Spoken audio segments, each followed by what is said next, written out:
자, 이제 이것을 오늘 새롭게 잠깐 인식을 새롭게 하게 하기 위해서 누가복음 5장 32절부터 말씀을 시작합니다.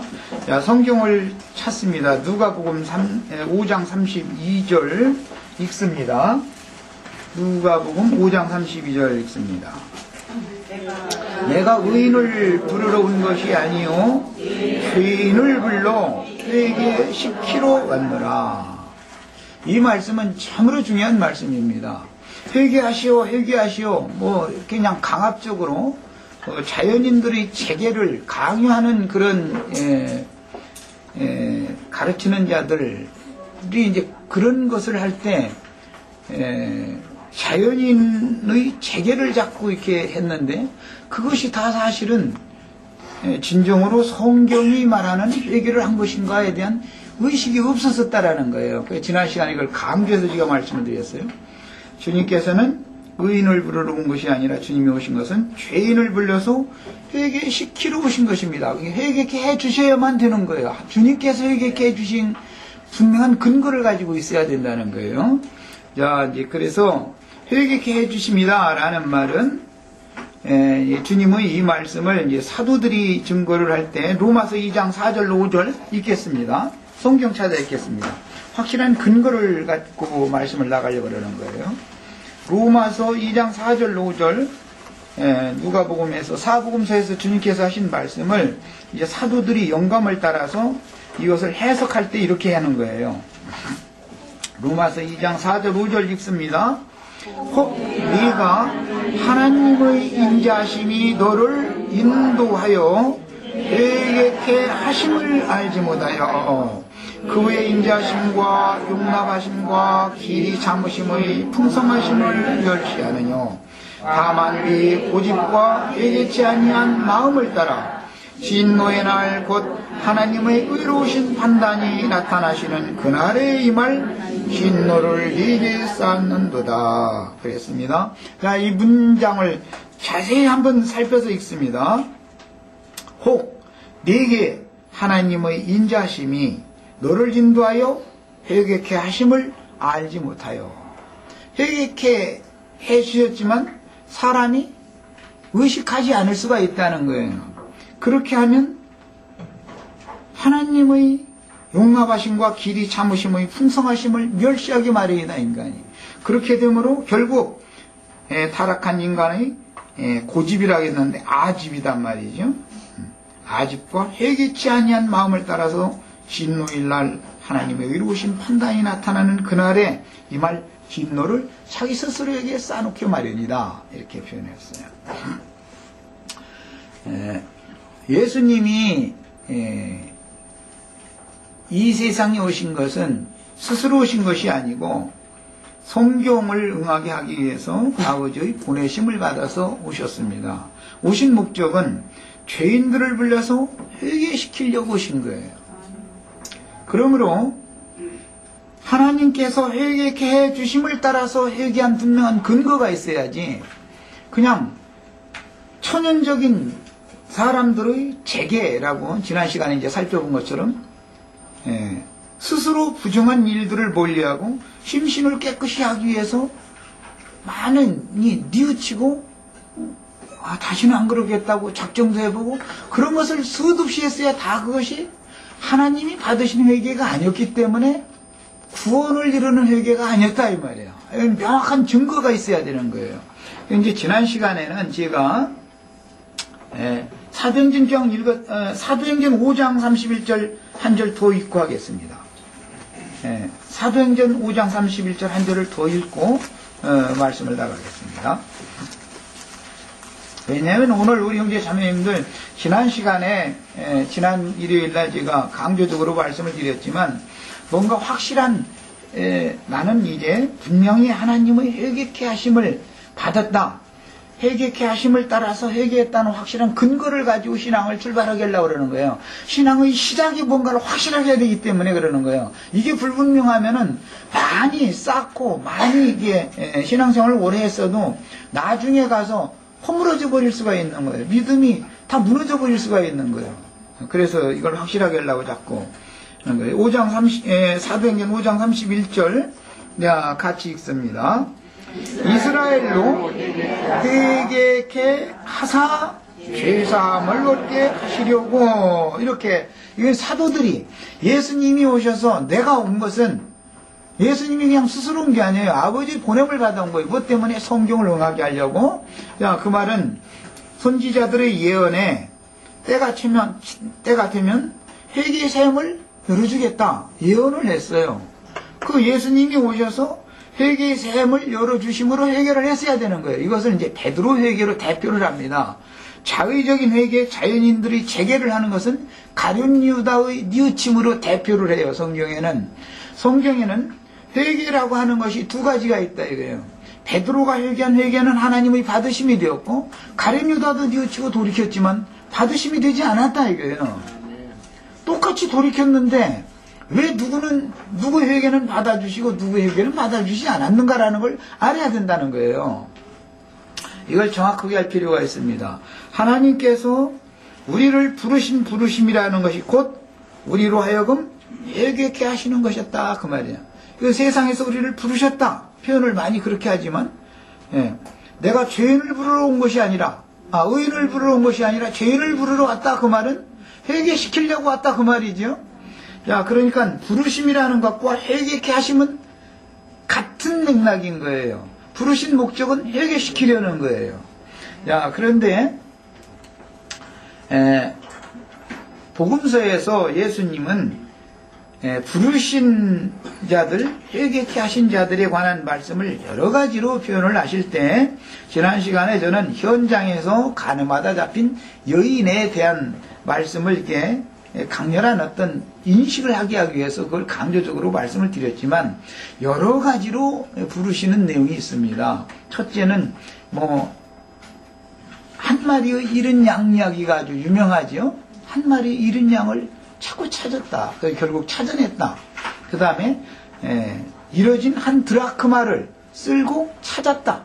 찾아냈다. 그게 뭐예요? 죄인을 회개시킬 만한 사람을, 은혜를 입혀줄 만한 사람을 찾아냈다 그 말이에요. 이게 분명한 근거가 있어야 된다 이거예요. 그 다음에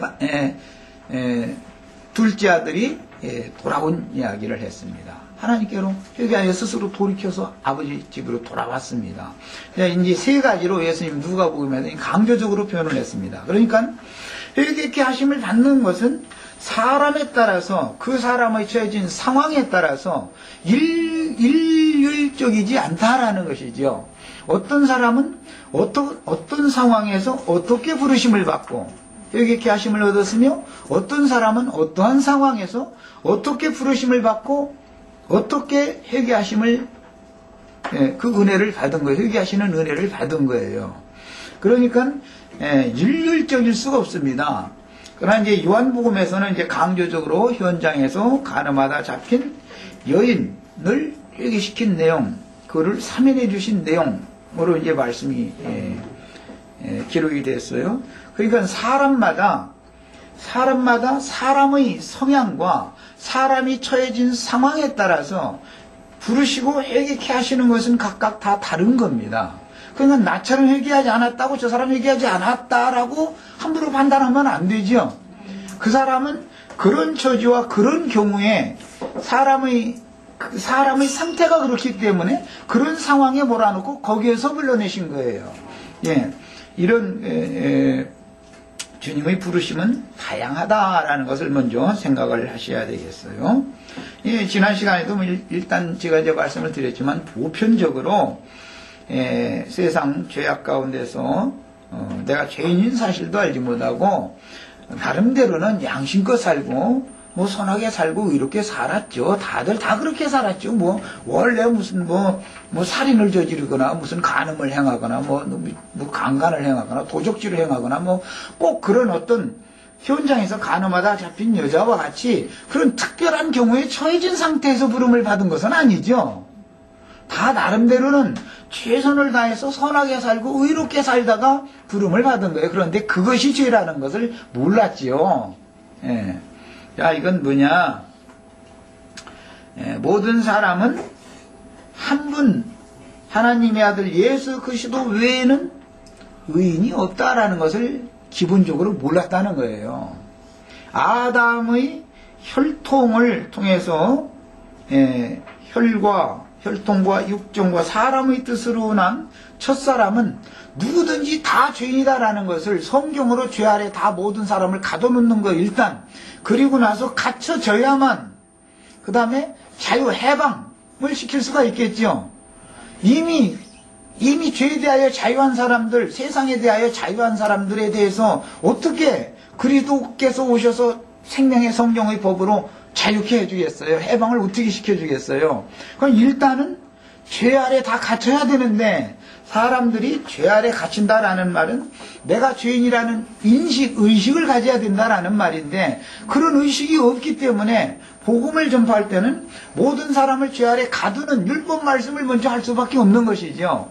모든 사람은 죄인일 수밖에 없다라는 근거를 대야 된단 말이에요. 자, 이것이 이제 죄 아래 가두게 하는 그런 말씀을 먼저 주시고, 그 말씀을 주시는 사람은 이제 요한을 통해서 전파가 되는 회개하라라고 하는 복음이 전파되는 것이에요. 그러니까 유대교인들 자신들은 의인이고 세상 사람들은, 혈통적으로 세상 사람들은 죄인이다라고 하는 의식을 갖고 있는 사람들에게 너희가 정죄하는 그들만이 죄인이 아니라 너희 자신도 죄인이다라는 것을 요한을 통해서 와서 전파를 하게 하시는 것이죠. 그게 예수 그리스도, 은혜이신 그리스도가 임하는 길을 닦아놓는 일이다 말이에요. 자, 그런데 이제 이방인들은 그러면 지난 시간에 제가 이제 그 사도행전 2장의 말씀을 인용해서 같이 읽었었는데, 모든 유대인뿐 아니라 모든 부르시는 모든 사람들에게는 동일하게 그리스도의 은혜는 같이 적용이 된단 말이에요. 그래서 이제 이방인들에게도 동일한 말씀이 전파되어져야 되는데, 먼저는 이방인들은 의문의 율법을 가지고 있지는 않지만 마음에 새긴 기본적인 율법이 다 있다 이거예요. 이 법을 로마서 7장에서는 마음의 법으로는 하나님의 법을 섬기려 하되, 그러나 또 다른 죄의 법이라는 것이 나를 죄의 법 아래로 자꾸 사로잡아 갈 때 난 힘없이 끌려가더라. 이것을 바울 사도가 말했어요. 그러니까 모든 이방인들도 기본적으로 마음의 법이라고 하는 원은 마음에 새긴 법인데, 마음에 새긴 법이라고 하는 선악을 알게 하는 지식이 아담 이후에 모든 사람에게 다 일전되고 있죠. 그러니까 모든 사람은 마음에 새긴 율법, 양심으로 판단을 받는 마음에 새긴 율법이 다 있기 때문에 복음을 전하면 효력을 발휘할 수가 있는 것이지, 마음에 새긴 율법이 없으면 당신이 죄인이라고 그러면 화를 내고 덤비지 수긍을 않겠죠. 그래서 모든 사람을 성경은 죄 아래에 딱 가둬놓는 거 일단은. 그런데 사람들은 죄에 대하여 자유롭게 살아버렸기 때문에 죄의 법 아래로 갇히려고를 않는 것이죠. 즉 말하자면 나는 죄인이라는 의식을 안고 사는 것이 습관이 됐기 때문에 당신이 죄인이요 그래버리면 화를 내고 덤빈다 이거예요. 그러니까 그 사람은 회개케 할 수가 없죠.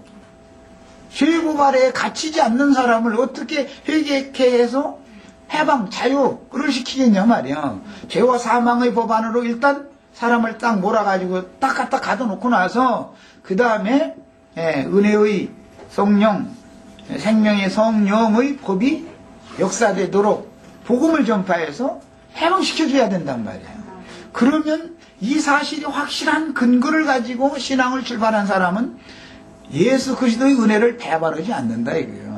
은혜의 성령을 소멸시키지 않는다 이거예요. 어떤 상황이 와도 은혜 안에 계속 머물 수 있으므로 그 은혜로 말미암는 구원의 줄을 끝까지, 그게 생명줄이니까 끝까지 붙잡는 거예요. 자, 이것이 이제 복음의 기초입니다.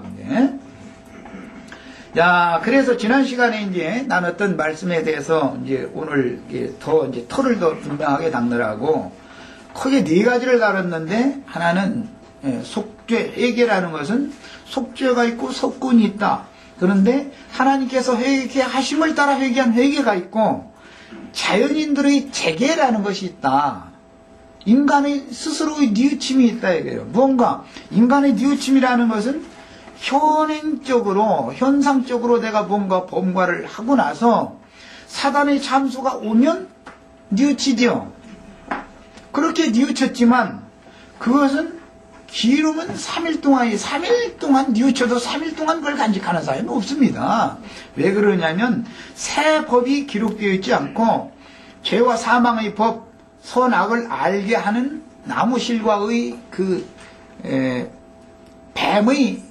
뱀을 통해서 선악을 알게 하는 나무라고 하는 것이 사람의 그 양심 속에 새겨져 있는 저 아래에 가번 죄의 문제를 해결하려면 그 문제부터 말씀을 이제 시작합니다. 지난 시간에 나눴던 말씀을 요약해서 오늘 제가 다시 한번 강조를 해드렸어요. 이것을 잘 마음에 심어두고 계셔야 돼요. 자, 지금부터 이제 새 법을 기록하기 위해서는 옛 법이 기록되어 있는 옛 사람 속에 있는 법을 지워야 되잖아요. 그 법은 저주의 법이니까, 죄와 사망의 법이니까, 죽이는 법이니까, 그 법은 지우고 지금 새 법을 기록을 하기 위해서 지금 저는 먼저 지워나가는 과정을 지금 말씀을 나누고 있는 중이에요. 옛 법이 선악을 알게 하는 지식이 깨끗하게 흐려지지 않으면 새 법을 기록할 수가 없는 거예요. 네.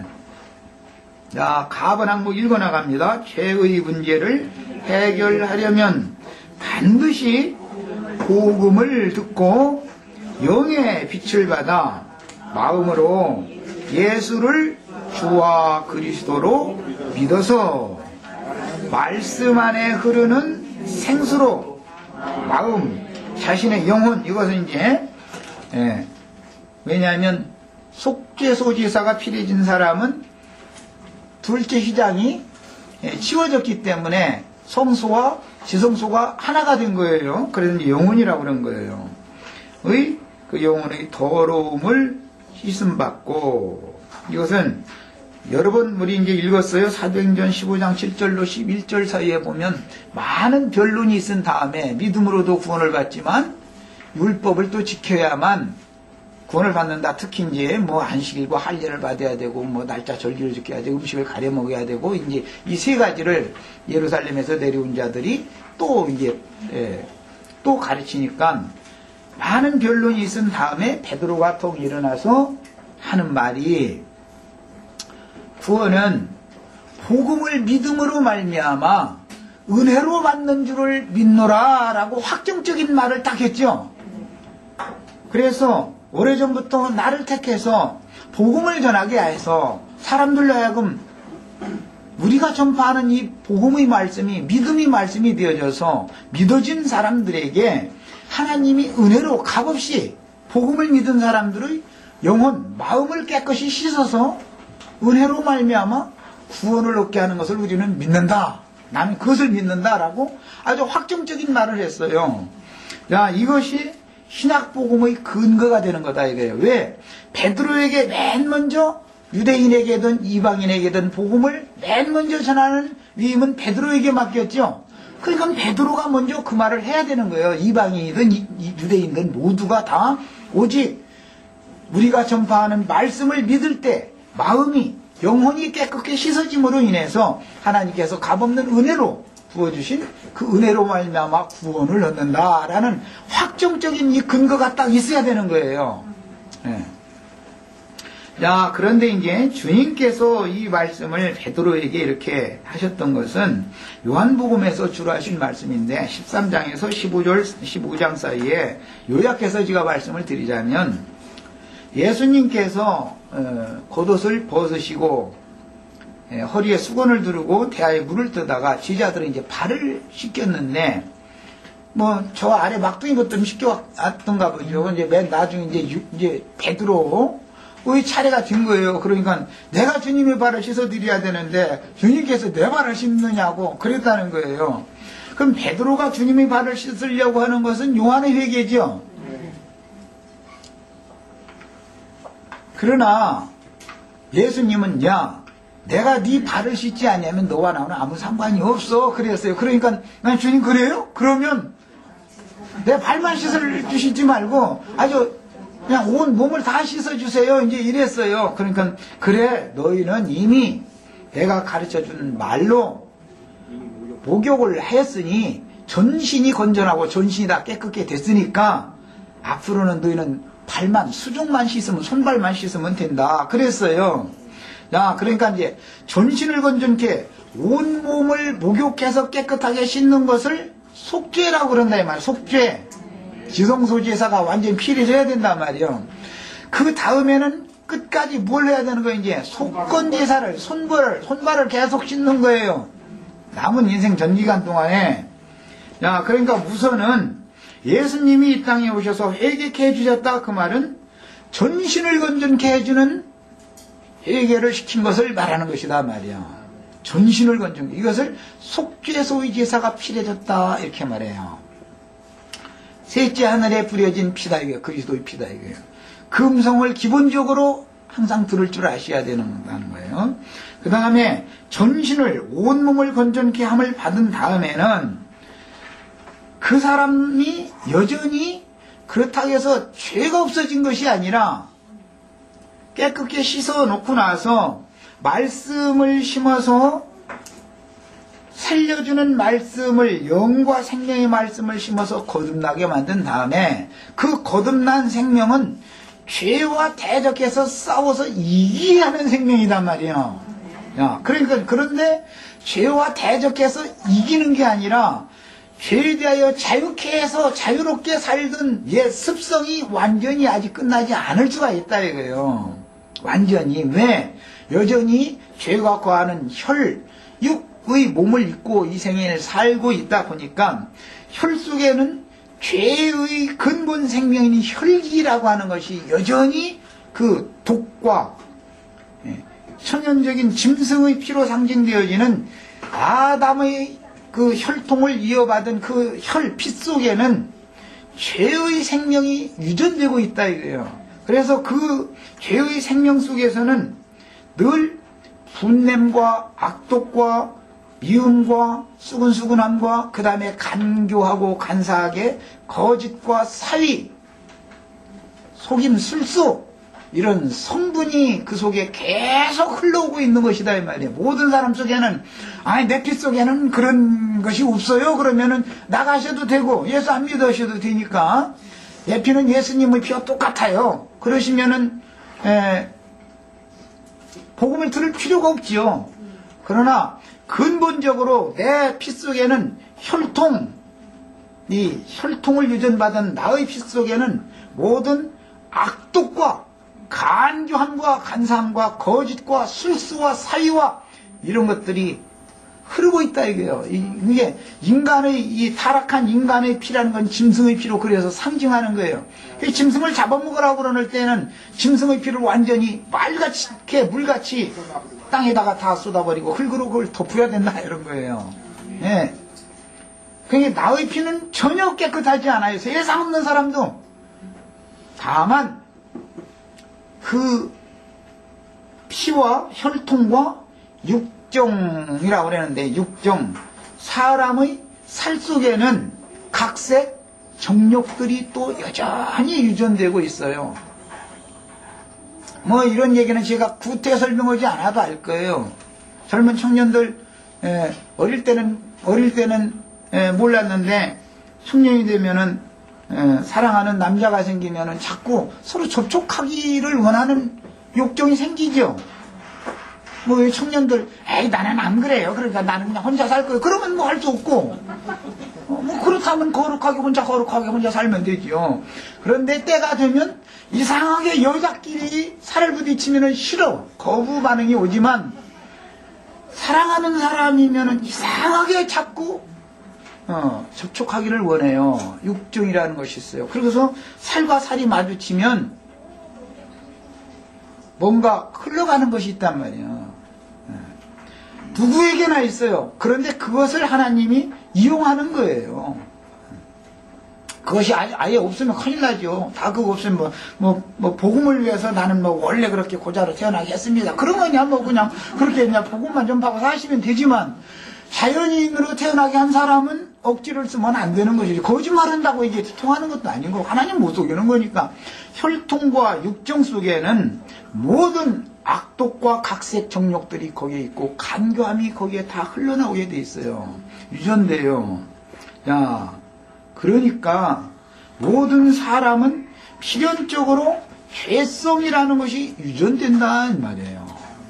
그 죄성이 유전되지 않는 사람 하나도 없어요. 그러니까 그래서 죄성이 유전되고 있기 때문에 지성소의 제사가 믿음으로 받아들여서 말씀을 믿음으로 마음이 깨끗함을 받아서 은혜로 구원을 받았을지라도 피가 사람, 죄인된 사람의 피가 흐르고 있고 살이 여전히 있는 한은 죄의 유혹을 계속 받는다 이거예요. 죄의 유혹을 계속 받게 돼 있어요. 그러니까 이제부터 뭐가 생겨요? 성령과 연합된 나의 영은 성령의 소욕을 따라서 육체의 소욕을 대적해서 서로 싸움이 일어날 수밖에 없죠. 분명한 구속을 받은 사람은 이 싸움이 일어날 수밖에 없는 거예요. 하나님이 허락해 주신 범주를 벗어나는 것이면은 싸워야 된다 이 말이에요. 예. 혈통과 육정에 속한 것도 하나님이 한계를 딱 정해주시고 하나님이 그걸 이용해야 되니까 허락하신 범위가 있죠. 청년들 얘기했으니까 쉽게 얘기해서 하나님이 짝 지어주신 남편, 아내를 만나서 다시 자녀손을 이렇게 후손을 낳고 이렇게 하는 모든 것들은 하나님이 허락해 주신 범위다 이 말, 이게 있다 이 말이에요. 이것을 벗어나면 안 된다라는 것을 알지만 구속받은 사실이 없는 사람은 싸우려고는 않는 것이죠. 왜? 죄에 대하여 늘 자유롭게 살았기 때문에 아이 누구는 안 그래. 그러고 뭐 다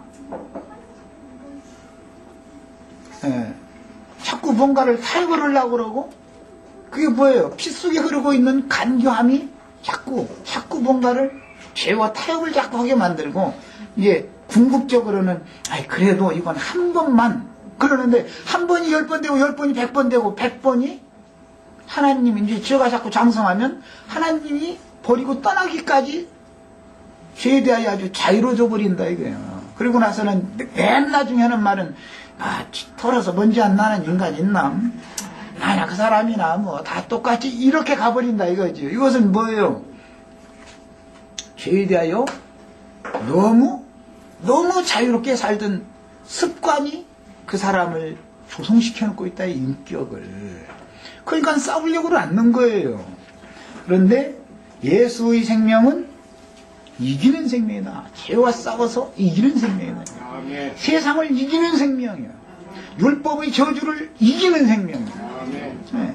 예수님의 생명을 얻었으면 분명히 죄들의 사면을 받고 거듭났으면 반드시 자신 속에서 스스로의 싸움이 있게 마련이고 싸움이 있을 때 어릴 때는 참소만 당하고 또 항복하고 끌려가서 동일한 짓을 하고 나서 그 다음에 또 돌이키어서 하나님 앞에 가는데 하나님 앞에 가면 그 다음에 지난날에 하던 습관적으로 하던 것과 같이 그렇게 쉽게 하나님이 사람을 인도하지 않는다 이게.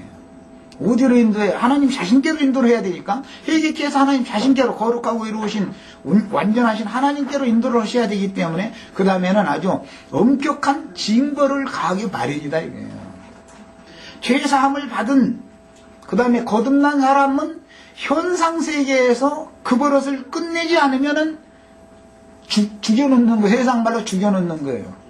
그런데 끝내 고집을 부리면 하나님의 은혜의 성령이 소멸되기 마련이기 때문에 하나님이 싸우다 안 되면 더 이상 나와 너 같은 놈하고는 다툴 필요도 없는 놈이다 하고 버려버릴 수가 있어요. 이것을 은혜의 성령을 소멸하는 자가 받을 그 형벌이 얼마나 더 크겠느냐. 히브리서는 이렇게 표현을 해요. 징벌이 당연히 따라오기 마련이에요. 그런데 옛사람으로 살 때는 징벌이 안 오거나 징벌이 와도 그냥 지나쳐버리죠. 만홀히 여겨버리죠. 네. 이제 이런 것을 잘 스스로를 다 구분을 하셔야 되겠습니다. 자, 더 읽어나갑니다. 그래서 나번 읽어나갑니다. 나번 죄의 세력을 이기는 생명이신 예수 그리스도로 말미암아 자신의 혈과 육의 지체들 속에서 역사하는 죄의 세력과, 이거 죄성이라고 그러죠. 자꾸 죄의 법 아래로 나를 자꾸 끌어가는 거예요. 그런 법칙이 있다 이거예요. 어디에 있어요? 내 혈과 육체 속에 그게 있는 거예요. 그 법칙이 있는 거예요. 죄의 법이. 그건 죄와 사망의 법이다 그래요. 그 다음에 마음의 법이라는 것이 있어요. 그건 모든 사람의 마음에 새긴 율법이죠. 마음의 법이 없는 사람 없죠. 복음을 듣기 전에도 다 마음의 법으로는 죄의 법과 싸워보려고 하잖아요. 그래도 이것은 어느 정도 순수한 사람인 거예요. 나이가 어릴 때는 뭔가 이렇게 남의 걸 가지고 와도 그냥 쉽게를 못 가져오죠. 막 이렇게 그냥 두리번거리고 이제 이렇게 하다가 가지고 오고, 엄마한테 가방 조사하다 들키면은 핑계를 대죠, 자꾸. 친구가 줬니, 이렇게 딴 핑계를 대죠. 학용품점에서 내가 이게 훔쳐왔다고는 않죠. 그렇지만 엄마도 경험 있으니까 다 알지. 이런 경험 없는 엄마들이면 너무 감사한 일이고, 내 말 못 알아듣겠으면 너무 감사한 일이고, 만약에 자식을 기를 때 가방주사는 당연히 이제 해야 되잖아요. 가방주사를 하는데, 아빠나 엄마가 사준 아닌 어떤 것이 딱 있으면은, 이거는 보통 문제가 아니잖아요. 그러면 이제 이거 사실조사를 해서 벌을 고쳐놔야 되잖아요. 안 그러면 그 문방구점 주인 아저씨가 내 아들 손잡고 집에까지 쫓아온다고, 아니면 학교까지 가거나, 이제 학교로 가는 것보다는 내 집에 오는 게 그래도 해결 대책이 좀 낫지. 학교로 직접 가서 선생님한테 얘기해버려가지고 선생님이 오라고 했다가는 이거는 이제 참, 그럼 큰일 나는 거죠. 그러면 아이 전학시키고 이사 가야 되잖아요. 그건 잘못하면 내 자식을 병신 만들어 놓으니까 안 되죠. 이사해야죠. 그렇게까지 큰 일이 벌어지지 않으려면 반드시 이제 그 가방 조사를 하게 마련인데, 어릴 때는 자꾸 거짓부름을 해서 피해나가려고 그래요. 그러나 이것이 도둑놈으로 완전히 조성되어져 있으면은, 서방놈이 그러면 예배내는 말기가 되는데, 한두 번은 말기다가 나중에는 그게 이골이 난다고 그러죠. 같이 자유로워지니까 끝내 붙어 사는 거예요, 이제. 지난 시간에 내가 얘기했던 것 같은데, 이것은 뭐냐, 영이 같고 사상이 같아졌다라는 뜻이다 이거예요. 그렇게 돼버리는 거예요. 그러니까 그렇게 해가면서도 들키지 않으면, 현행범으로 잡히기 전에는 이 세상에서 자기같이 선하고 이루는 사람이 없는 거야. 그러니까 최후로는 어떻게 해야 돼, 이제? 세상 말로 뽀록나게 만든다고 그러는데, 현행범으로 잡히게 만든다 이거예요. 그것이 요한복음에 나온, 요한복음 8장에 나온 말씀이다 이거예요. 현행범으로 잡혔는데도 아니라고 거짓말할 수는 없을 거 아니에요. 현행범으로 딱 잡혔는데 어떻게 할 거예요? 이것이 회개케 하십니다. 그 말이에요. 회개케 하십니다. 그래서 저는 지난 시간에는 기왕이면 현장에서 잡힌 여자처럼 좀 하라고, 이것은 강렬한 어떤 인상을 받게려고 그런 것이지만, 사실은 거기까진 가시지 말고, 그냥 엄마가 가방주사만 했을 때 손들고, 내가 훔쳤노라고,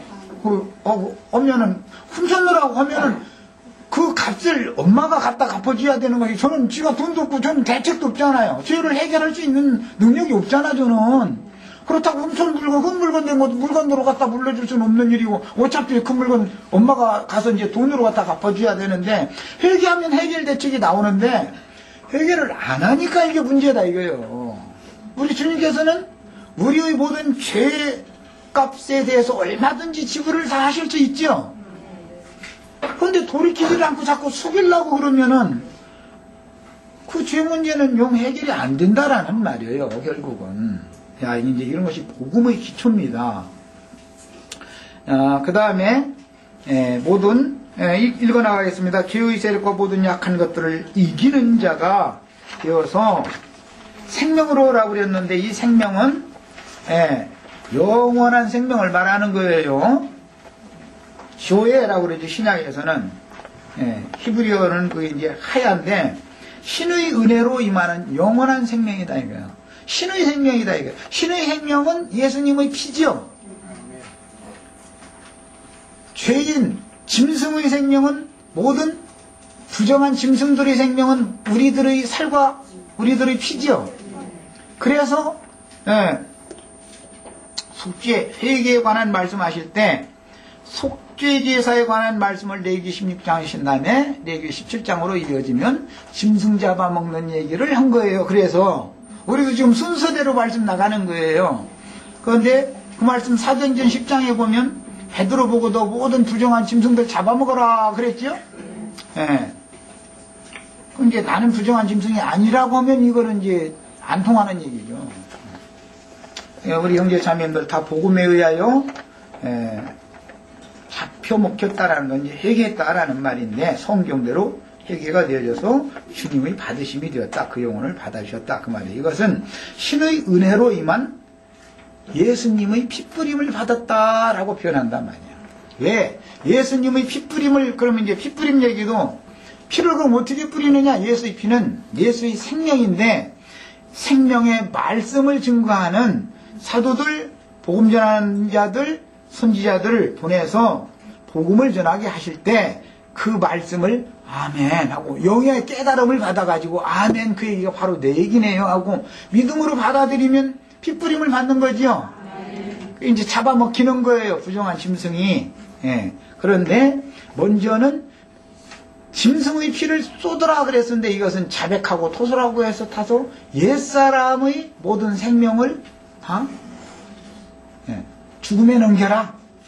그리고 그 다음에 이제 흙으로 덮어라. 그만 장사시켜버려라. 그리고 나서 그 사람 속에나 생명의 역사돼서 부활, 승천하게 한다. 이제 그 말이에요. 자, 그래서 이제 죄의 생명으로 죄의 세력인 죽음의 세력을 굴복시키고 이게 죄와 사망의 법이다. 로마 7장엔 이랬는데 이거는 조금 전에 말씀드린 것과 같이 거짓과 사기, 분노와 저주의 독성, 사람이 아내라 할지라도 남편이라 할지라도 심지어는 자식이라 할지라도 부모라 할지라도 악한 귀신이 극도로 역사하면은 사람 속에서 이 쓸개 속에서 이 쓸개가 이제 동물을 막 품어내면은 이것이 도에 지나치게 품어내버리면은 그 도끼가 심장에 영향을 미쳐가지고 막 심장이 막 박동을 막 빨리 하는 거예요. 막 그러면 이제 혈기가 올라오죠. 그러면 이제 심장에 이제 박동을 빨리 한다는 것은 체온이 올라간다는 뜻이 되겠죠. 움직임이 빠르다는 뜻이니까. 그러면은 심장이 열이 차면은 머리가 이제 아프기 시작하다 나중에는 특징이 오는 게 뭐예요? 요게 잘 안 보이죠? 그런 거 해보셨어요? 안 해보신 우리 형제 자매님들은 순원 마귀가 들어있는가 봐. 나한테는 아주 악독한 마귀가 들어가지고 막 이리라도 물어가면서 막 독설을 막 이렇게 막 아내라 할지라도 남편이라 할지라도 사정없이 막 내품을 때 그때는 그 입에서 나오는 그 독설 속에는 멀쩡한 사람 뭐 몇 명도 죽일 수 있는 도끼가 있다는 거예요. 그렇게 무서운 거예요. 사람이라는 것이 속에 뭐가 들어있는지를 아셔야 되는 거예요. 인체학적으로도 그렇단 말이에요. 오늘 여기 저 양형제님 사이가 좀 왔으면 좀 물어보면 되는데 그러면 의학계를 공부한 사람이 있으면은 그런 걸 그렇게 무서운 거예요. 사람 속에 있는 이 독성이라고 하는 거는. 그래가지고 뭐 조그만 무슨 균이 이렇게 침투만 해도 그 자리에 이게 막 도끼가 차오르잖아요. 피가 가서 이제 저항을 하니까 외부에서 침입한 기운을 이제 저항해서 싸우다 보면 헐겁게 사독해 가지고 할 때 얼마나 아파요, 그게. 그러니까 그런 독이라는 것이 유용하게 그렇게 사용되면 좋은데 나에게 병균이 침투하지 못하도록 유용하게 사용되면 좋은데 그것을 악독함을 내뿜는 독설이라든지 남을 저주하는 말이라든지 막 사기치는 말이라든지 거짓 부렁에서 핑계대는 말이라든지 이런 것으로 이것이 화해서 나타나면은 다 죽인다 이거예요. 상대방을. 이것이 죄와 사망의 법이라는 거예요. 나의 피와 살이라는 것이 구조가 뭔지를 잘 아셔야 돼요. 하나님이 허용한 범주를 지나버리면은 그렇게 되어버리는 거예요. 야, 그래서 죄의 세력인 죽음의 세력을 굴복시키고 다스리는 자가 되어야만 다른 교훈들로 미혹하는 짐승의 미혹을 이기고 신의 도성에 들어가서 영생하고 영광을 유업으로 받을 수가 있습니다. 자, 지금까지는 개인적인 체험에 대한 말씀을 했는데, 이제 후반부 다른 교훈들로 미혹하는 짐승의 미혹을 이긴다. 이것은 이제 다음 주쯤에 이제 하게 될 건데, 얼핏 운만 띄자면 이런 거예요. 요한이 회개하라라고 외치는 회개와 예수님이 요한이 죽은 다음에 또 회개하라라고 외치는 외침과 사도들이 나가서 회개하라고 하는 그 외침과 계시록에서 성령이 교회들에게 회개하라고 하는 외침이 다 똑같은 것이 아니지요. 최종적으로는 성령이 교회들에게 회개를 촉구하는 그 회개를 하지 않을 때는 이것은 사함을 받을 수 없는 거예요. 성경에는 사함을 받을 수 있는 죄가 있고 사함을 받지 못하는 죄가 있어요. 요한일서 마지막 장에 보면 그렇게 되어 있죠. 사면을 받을 수 있는 죄에 대해서는 어떤 형제나 자매가 그런 범죄를 했을 때는 구하라 이거예요. 그러면 하나님께서 은혜를 입히셔가지고 다시 회개케 해서 생명을 주실 수가 있지만 사면을 받지 못하는 죄에 대해서는 내가 너에게 구하라고 하지도 않는다. 그는 영원히 사면을 받지 못하고 영원한 지옥에 들어가야 될 사람이니까 그런단 말이에요. 이거는 정해져 있어요. 그렇게.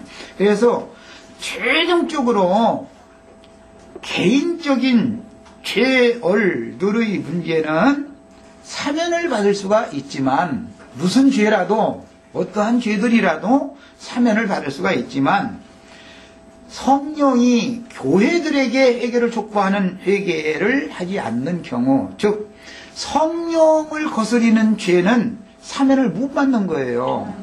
이것을 알아야 돼요. 그러면 사람들은 이제 이렇게 말하면, 아니 그러면은 내가 어제 말이야 나쁜 짓을 가령하고 나쁜 생각을 했는데 그것은 회개하면 용서받고 그러면은 기독교 생활하면 영원히 용서 못 받는다. 이렇게 이제 최종적인 결론이 그 말인데, 그러면 이 사람들이 지금 나한테 돌 가지고 덤비겠어요? 안 덤비겠어요? 당연히 그렇겠죠. 그들은 자신들이 지금 사면받을 수 없는 죄를 범하고 있다는 의식이 없다 이거예요. 그게 로마서 2장 3장에서 나오는 말이에요. 그게 유대인의 율법적인 죄다 이거예요. 하나님의 말씀을 운남용하는 죄다 이거예요. 이것은 사면을 못 받아요. 그러나 모든 약한 것들을 주님이 짊어지셨기 때문에 각자가 범죄하는 생각으로 말로 육신의 몸으로 행한 모든 지난 날들의 죄과에 대해서는 사면을 받을 수가 있어요. 사면을 받은 다음에 또 동일한 것을 범하는 현상적인 징벌이 따른 다음에 회개하고 돌이키면 용서를 또 받아요. 그것은 이제 속건지의 적용이다 그래요. 네. 이런 이제 성경의 기본 진리를 잘 알고 계셔야 됩니다. 저는 이제 그 회개 이야기를 할 때 성령께서 교회들에게 회개를 촉구하는 그 회개를 하지 않는 사람들은 영원토록 사면을 받지 못한다는 확실한 의식을 가지셔야 되겠어요. 네. 교회 생활이라는 건 얼마나 중요한지 아셔야 돼요. 세례 요한이 외친 회개라는 것은 첫 언약 때 범한 범죄들을 돌이켜라 그 말이에요. 마음에 새긴 율법이 있었지만 너희는 양심 속에 가면서 살았지 않냐? 그거 이방인들에게는 그거 돌이켜라 그 말이에요. 요한이 회개예요. 그게 예수님이 회개라는 것은 너희는 돌이키는데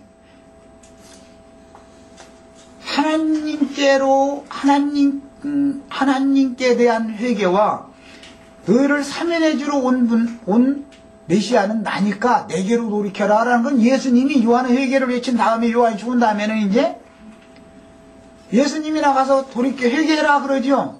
그 회개라는 건 뭐예요? 내게로 돌이켜라 그 말이잖아요. 내게로 어디를 향해 돌이킬 거냐 이 말이에요. 회개를 하라고 그러는데 예?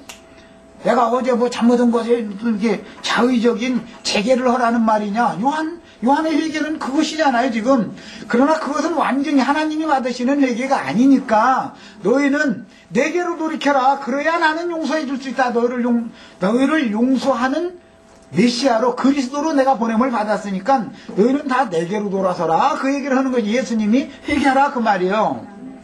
사도들이 나가서 회개하라는 게 뭐예요? 하나님께 대한 회개와 예수 그리스도께 대한 믿음을 전파한다 이 말이에요. 그래서 시간이 다 됐어요. 자 그럼 잠시 쉬었다가 또 하겠습니다.